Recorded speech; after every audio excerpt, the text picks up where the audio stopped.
There's giving up your life for someone you love. And then there's what Helen Clay Frick did, transforming herself into a living memorial so completely that by the end, separating her identity from her father's legacy had become literally impossible. The richest unmarried woman in America spent decades battling anyone who suggested her father was anything less than a secular saint, deploying legal armies and institutional power to control how history remembered a man who'd been dead for longer than most people are alive. This wasn't grief or even unusual devotion, but something far more psychologically complex. The complete erasure of self in service to someone else's posthumous reputation, executed with the same ruthless efficiency her father had once used to crush labour unions and accumulate industrial fortunes. What makes her story particularly haunting isn't that she wasted her wealth or squandered opportunities, but rather that she never seemed to realise she'd been given a choice in the first place about whether to live for herself or for a ghost. In today's episode of Old Money Allure, we investigate how childhood trauma and parental manipulation can create a prison so perfect the captive never recognises the bars, and why inheriting millions sometimes means inheriting the obligation to spend them proving things that no amount of money can actually prove.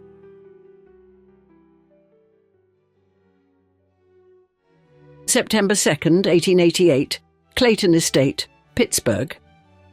Helen Clay Frick arrived in a mansion already haunted by her dying sister Martha, who had been slowly murdered by a swallowed pin for 2 agonizing years.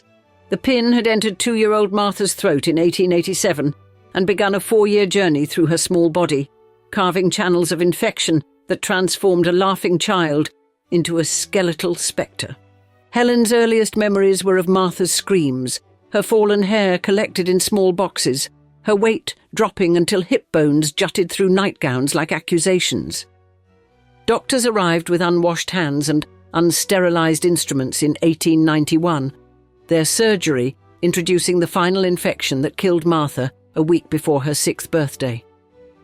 Henry Clay Frick, who crushed striking workers with the same efficiency he crushed coal into coke, collapsed entirely at the loss of his firstborn daughter, his grief so consuming it would reshape his surviving child's entire existence. The year 1892 arrived like a biblical plague, bringing fresh horrors to pile upon Martha's ghost. Baby Henry Clay Frick Jr. emerged in early July only to die within weeks from what physicians now recognise as encephalitis, leaving Adelaide Frick hemorrhaging both blood and sanity in her childbed.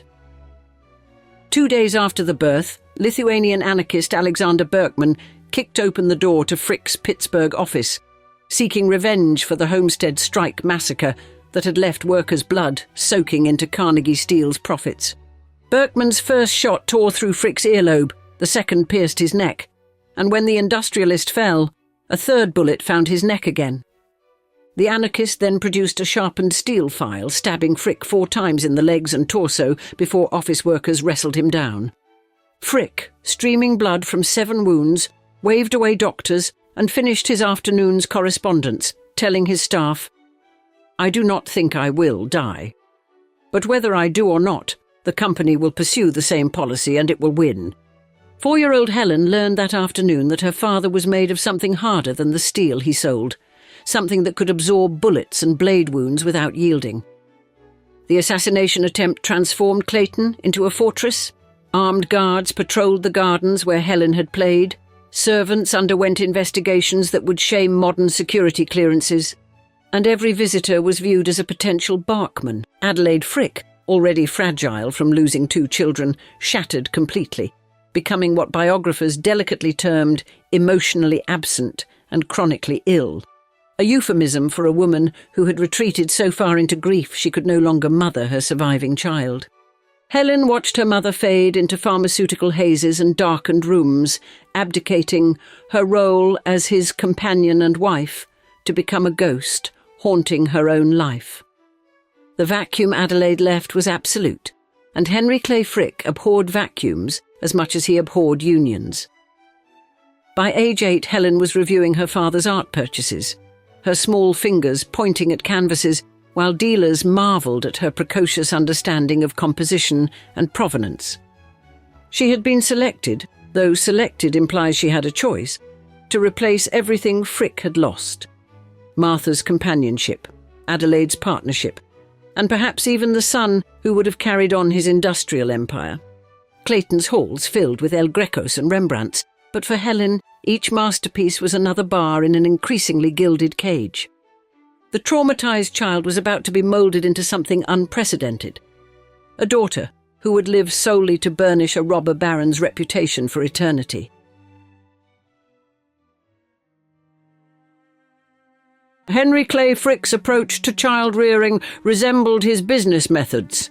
Identify the desired outcome, eliminate all obstacles, and accept no deviation from the plan. The outcome he desired was a daughter who would serve as permanent custodian of his legacy, and the primary obstacle to this goal was the possibility she might develop her own dreams, desires, or, most dangerous of all, a husband. "You are my good right hand," he told young Helen, a phrase that sounds like praise until you realize hands have no independent will, no separate existence from the body they serve. Marriage was forbidden absolutely, not as a request but as a condition of existence, a decree Helen absorbed so completely that she would die at 96 having never kissed anyone but her father. The prohibition was never written down, never formally declared. It simply existed like gravity, an invisible force that bent Helen's entire life into its orbit. By 17, Helen had crossed the Atlantic 9 times, visiting the Louvre, Uffizi and Prado with the frequency most teenagers visited local shops. Each trip was educational in the way military training is educational. She was learning skills for a specific purpose, becoming a weapon aimed at preserving the Frick name. In Paris, at the Baroness Rothschild's collection, teenage Helen convinced her father to purchase 2 El Grecos that would anchor his collection, her taste already refined to museum-quality standards. She spoke fluent French, German and Italian, read Latin and Greek, could identify the brushstrokes of minor Renaissance masters at 50 paces, accomplishments that would have opened worlds for other young women. For Helen, these skills were simply tools for better serving her father's interests, like teaching a horse dressage, only to keep it performing in the same ring forever. Frick paraded his daughter before other millionaires like a prize orchid, simultaneously showing her off and making clear she was not for sale, not for courting, not for anything but reflecting his glory. She attended board meetings, witnessed contract negotiations, learned to evaluate coal deposits and steel futures, training that suggested preparation for leadership while ensuring she would only ever lead in his name. Adelaide Frick drifted through these years like smoke, present in body but absent in every way that mattered, leaving Helen trapped between a father who demanded everything and a mother who offered nothing. The Homestead strike had made Frick one of the most despised men in America. Newspapers called him the most hated man in Pennsylvania. But Helen learned to see strikers as ungrateful anarchists, their poverty as personal failings. She absorbed her father's worldview completely. Wealth was virtue, unions were criminal conspiracies, and any criticism of Henry Clay Frick was an attack on natural law itself. Friends watched Helen mature into a woman who spoke in her father's cadences, shared his opinions on every subject, and seemed to have no interior life separate from his expectations. One visitor recalled dining at Clayton and watching Helen, then 20, defer to her father on whether she preferred Mozart to Beethoven, unable to express even musical taste without his permission. The psychological grooming was so complete that Helen likely believed she was lucky, blessed to have such a devoted father, privileged to dedicate her life to supporting his vision. Modern psychologists recognize this as coercive control, the systematic destruction of independent identity through alternating rewards and restrictions, creating a dependence so total the victim cannot imagine freedom. By the time Henry Clay Frick died in 1919, he had succeeded in creating exactly what he'd intended.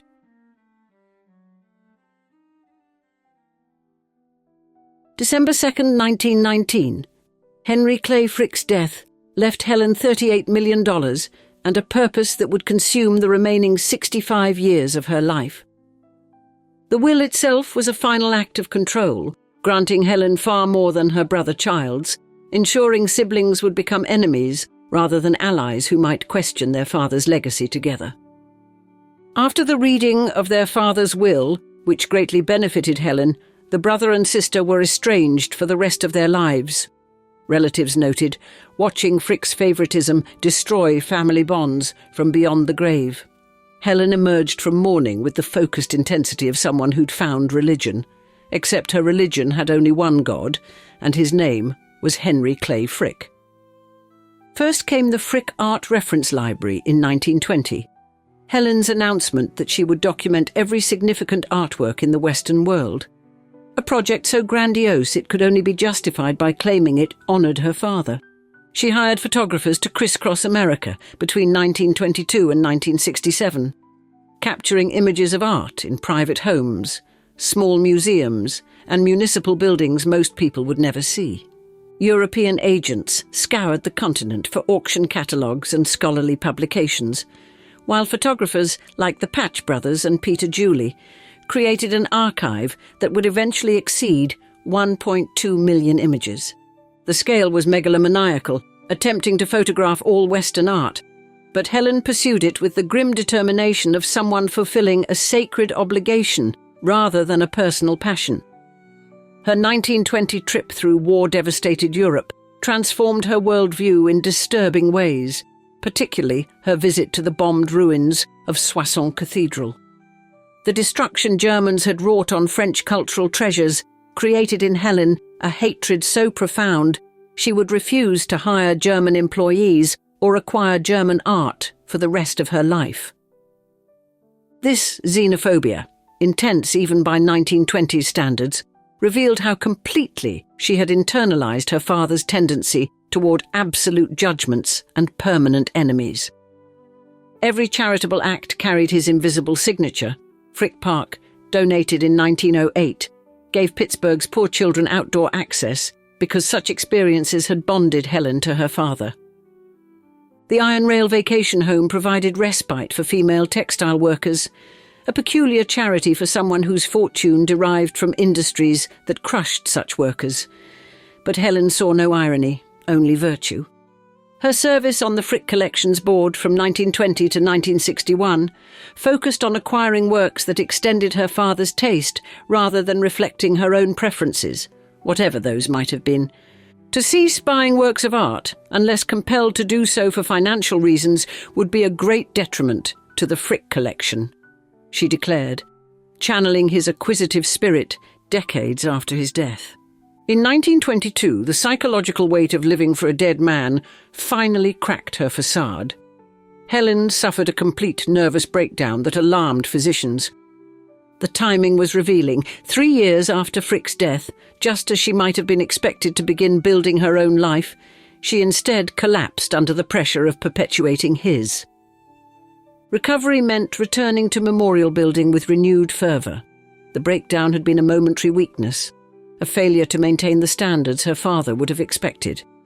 She built the Henry Clay Frick Fine Arts Building at the University of Pittsburgh in the 60s, but when the university hired German professors and acquired modern art, she severed all ties and built her own Frick Art Museum at Clayton.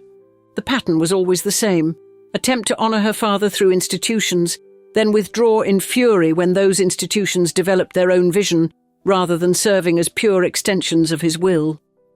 Even her 60-year devotion to the library she'd founded was ultimately about him. She had created the world's most comprehensive art documentation centre and stamped his name on every photograph.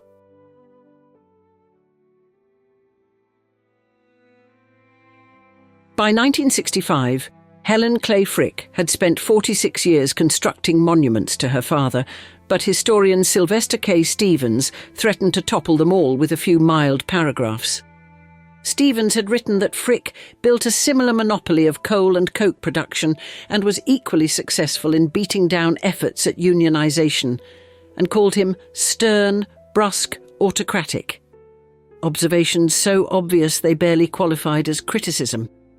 Helen, then 77, responded with the fury of a zealot defending scripture, suing to halt distribution of Pennsylvania, birthplace of a nation, entirely rather than permit these tepid truths to stand. The lawsuit exposed a woman so consumed by filial devotion she had lost all contact with objective reality regarding her father's historical role. Court depositions revealed that Helen had never read other historical accounts of the Homestead strike or her father's business practices, living instead in a carefully constructed alternate history where he was purely heroic. She admitted to checking only the index of Stevens's book for her father's name, then launching legal action based on a few paragraphs, behaviour the judge would later compare to bibliographic tyranny. If everyone examined a book as this plaintiff did, by merely checking the index for a relative's name and then hastily launching action to correct or suppress it, our bookshelves would be either barren or filled solely with works authored by the subject's relatives, Judge Clinton R. Widener observed. The American Historical Association recognized the case as an assault on scholarly freedom, rallying to Stevens' defense, while Helen spent tens of thousands trying to silence a historian whose income was a fraction of her weekly interest payments. Helen had become notoriously reclusive by this period, dodging photographers by using courthouse basement exits, maintaining full staffs at multiple empty houses, speaking to almost no one outside her employees. When forced to give her age in sworn testimony, she initially claimed to be over 50 before admitting her birth year of 1888. Even under oath, she compulsively concealed basic facts about her existence. Judge Widener's 51-page opinion in 1967 was more devastating to Frick's reputation than anything Stevens had written, methodically documenting the historical evidence for Frick's brutal business practices. The judge noted the paradox that Frick himself would likely take pride in descriptions of his ruthlessness, while his daughter sought to suppress them, suggesting Helen understood her father less than she imagined. The case dragged on for years, costing Stevens money he didn't have, and stress that affected his health, while Helen's legal fees were pocket change against her millions. Her great-niece Martha Frick Symington Sanger would later describe Helen as a deeply wounded woman who was up against the sexism of the times, up against the misunderstanding of abuse of power by the father. But even this sympathetic interpretation understates the tragedy. Helen wasn't just wounded by sexism or misunderstanding, but by a lifetime of psychological conditioning that had erased her capacity for independent thought or action. She had spent nearly 8 decades and millions of dollars building museums, libraries and parks that bore her father's name, yet couldn't tolerate a historian mentioning his actual historical actions. In 1984, Helen died at 96 in Clayton, the house where her sister had screamed away 4 years of agony, where her father had returned with 7 wounds, where her mother had faded into pharmaceutical oblivion. She left instructions for Clayton to become yet another museum, celebrating the Frick name, with 93% of the artifacts original. She had preserved every chair, every painting, every memory like holy relics. Her $15.4 million estate was a fraction of her inheritance. The rest spent building monuments to a man historians increasingly recognized as a symbol of Gilded Age exploitation. The richest unmarried woman in America had lived as a voluntary prisoner, battling anyone who suggested her father was anything less than secular sainthood, dying without ever discovering who Helen Clay Frick might have been. And now we'd like to see you in the comments. Before this video, had you heard of Helen Clay Frick? And if so, what is your opinion on her story? We look forward to hearing from you, and thanks again for joining us for another episode of Old Money Allure.